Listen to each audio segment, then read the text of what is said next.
Fala pessoal, tudo bem? Sejam todos muito bem-vindos a esse vídeo.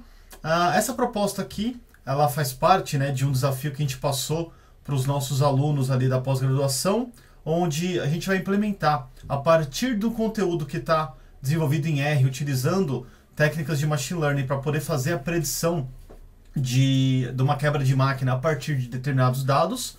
A gente fez uma implementação disso com R, e o desafio para esses alunos era realmente fazer essa implementação em Python. E aí, o que a gente vai fazer aqui, né?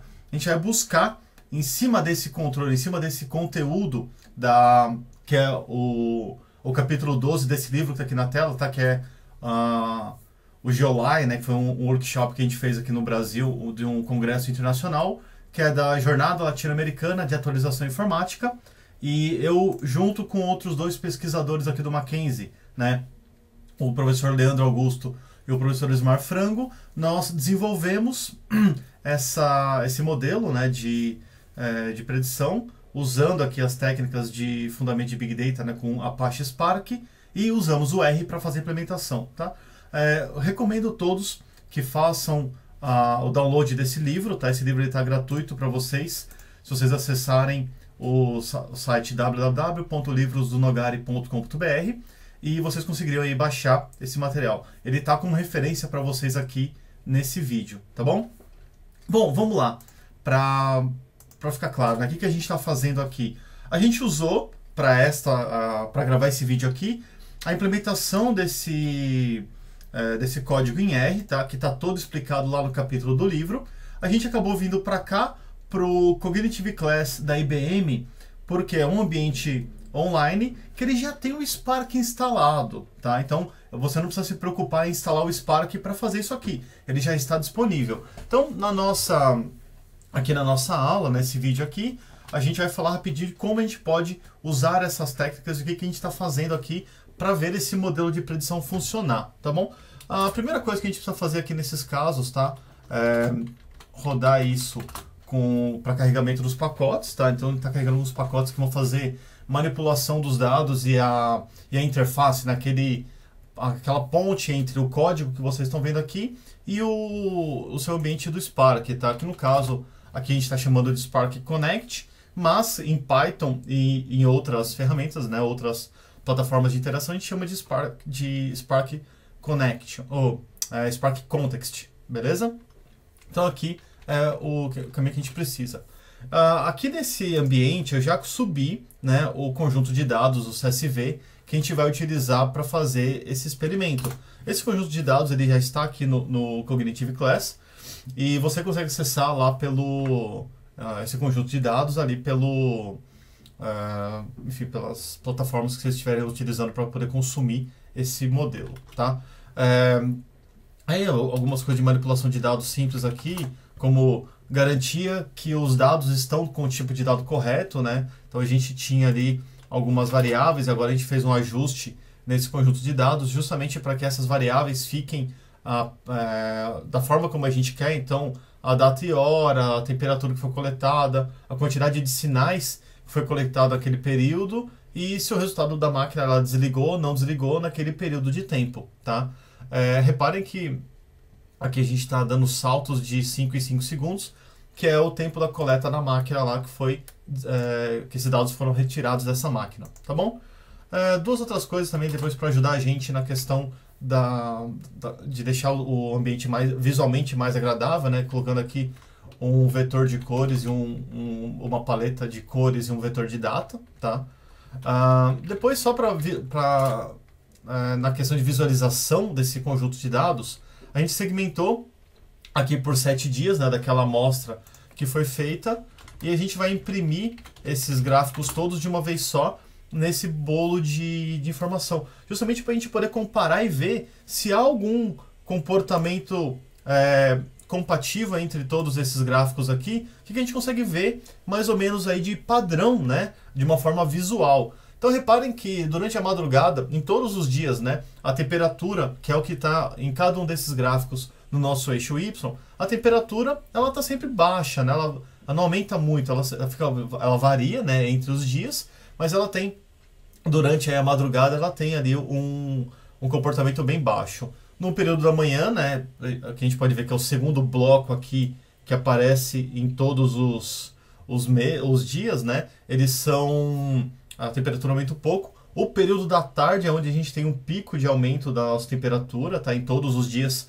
tem esse comportamento. E aí no período do final da tarde, né, o primeiro período da noite, ali, que é entre 6 horas e meia-noite, ela também dá uma diminuída, estabiliza aí, isso em todos os dias, né? Se a gente olhar essa distribuição, comparando, né, os valores que nós temos aqui do eixo Y, a gente vê que tem esse comportamento, esse padrão comportamental nos dados, tá? Isso é bom porque a gente acaba descobrindo como que esses dados funcionam, né? E aí uma outra coisa que a gente está fazendo aqui, a gente está criando duas novas variáveis, né, dois novos objetos aqui, que é pegando todo mundo, aquele conjunto de dados, quando o resultado lá do status da máquina desligou, quando ele é 0, que a gente fala que a máquina funcionou, né? E o desligou igual a 1, que a gente fala que a máquina realmente desligou, tá? E aí é mais para a gente poder fazer essa análise e depois olhar com mais calma esse conjunto de dados. Olhando para isso, né, de uma forma de tabela, a gente consegue ver aqui embaixo qual foi o menor temperatura de quebra, né? Então, a menor não quebra foi 18, a maior não quebra 32. O que isso significa? Que esse é o valor, né, o dado intervalar entre os dados de ambientes que não quebraram, do menor ao maior valor. Então, eu tenho apresentações da máquina que vão, né, de temperatura de 18 a 32,99 de não quebra. Então, significa que a máquina funcionou bem nesse período.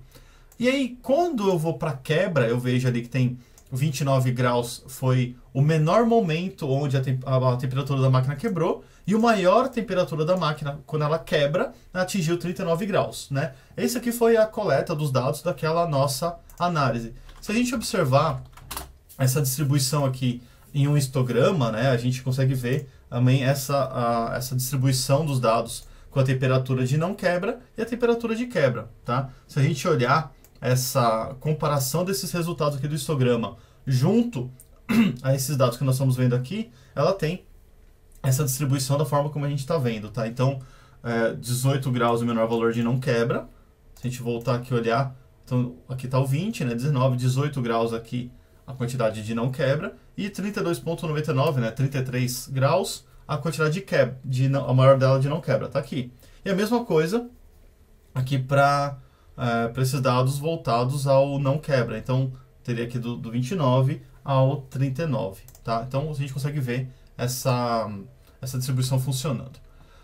Olhando aquelas variáveis de funcionamento de novo, né?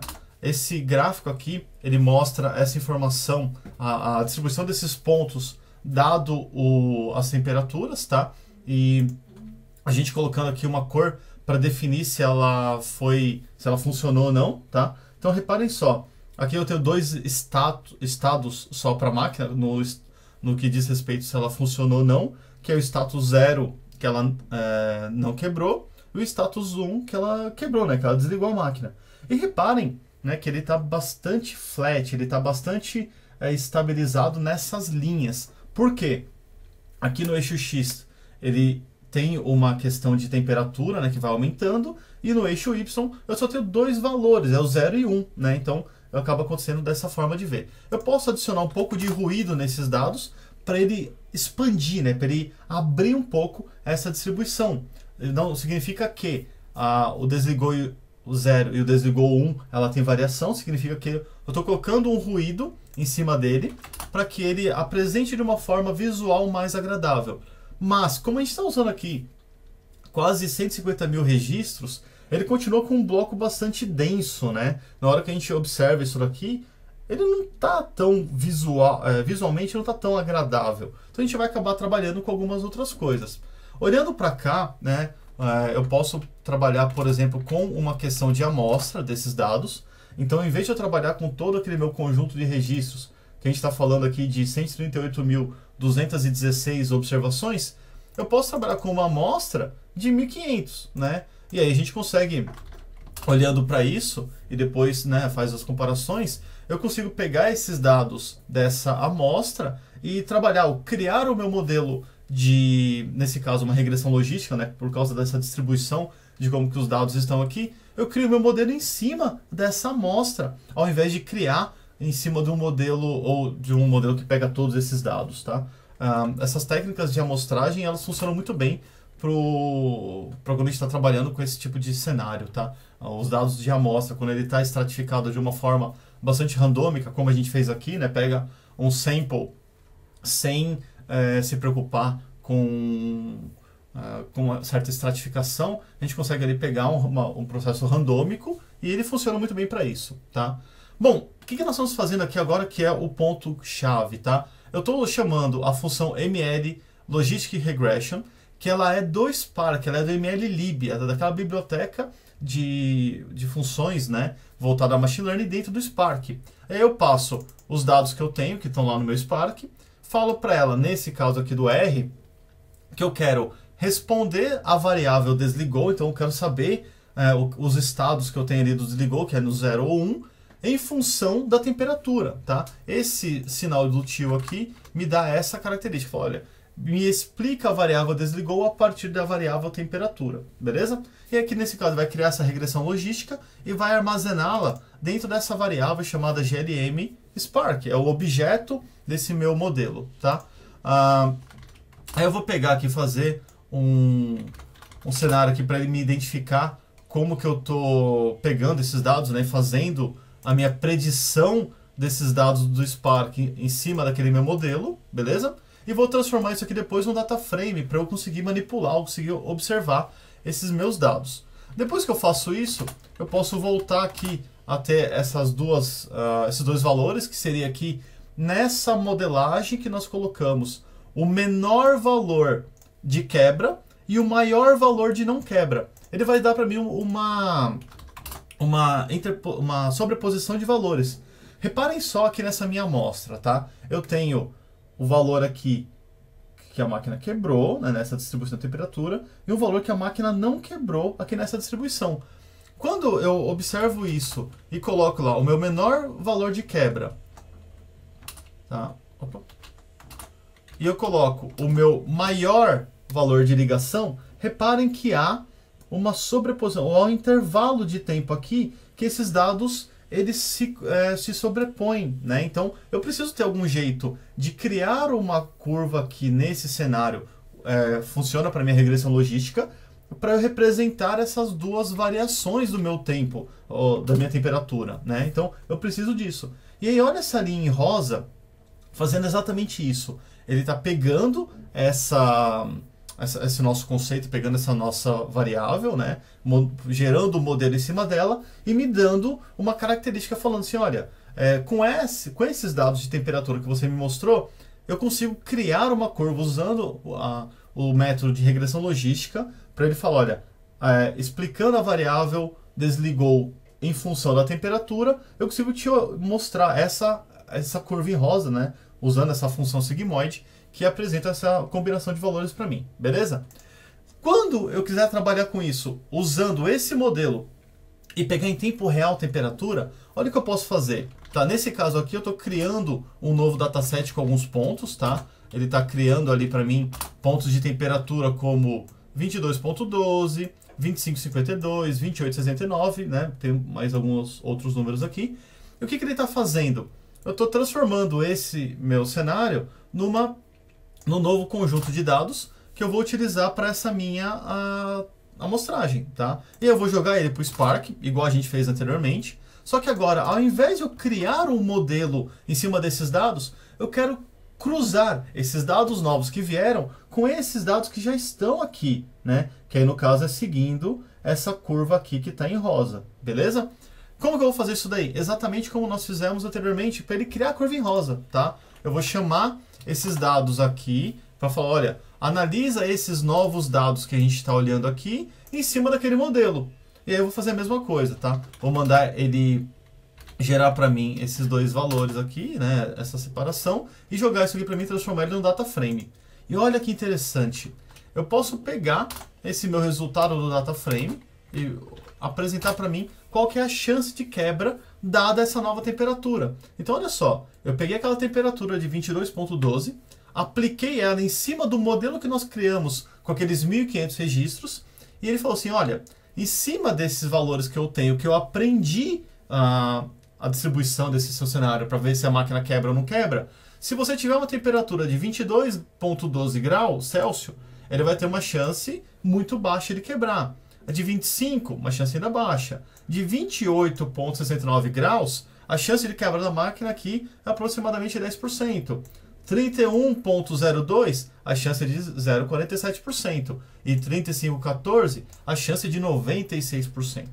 O que são esses números aqui? É exatamente, né, em cima dessa linha em rosa que vocês estão vendo, se eu subir uma reta, né, por exemplo, aqui do 22,12, vamos pensar que é mais ou menos aqui. Se eu subir uma reta aqui, ele vai bater nessa curva, né, em rosa, e vai levar essa curva aqui até o eixo Y, que é a resposta que eu quero dar, que é o quanto de predição eu estou fazendo em cima dessa temperatura. Então ele vai me falar 0%, né, esse 0,004. Se eu pegar aqui o 28, olha só, é 10%. O 28 está mais ou menos aqui.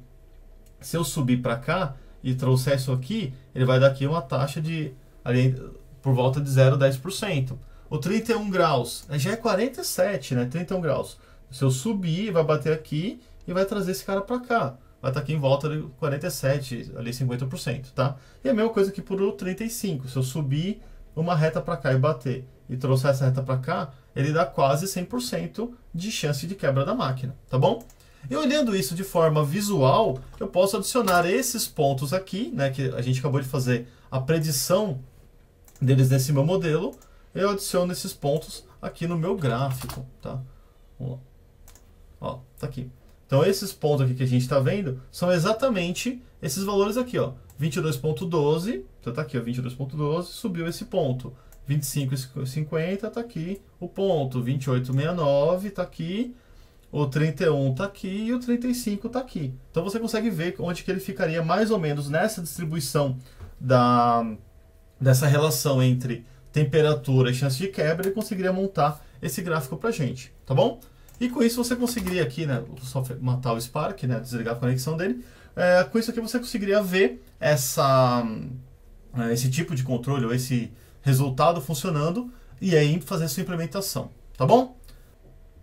E com isso a gente encerra aqui esse vídeo, e espero que vocês consigam aí, usando essa implementação que a gente fez em R, transformar isso aí em Python e conseguir montar usando essa integração do Python aí com o Spark, tá bom? Valeu, pessoal, a gente se vê na próxima. Até lá!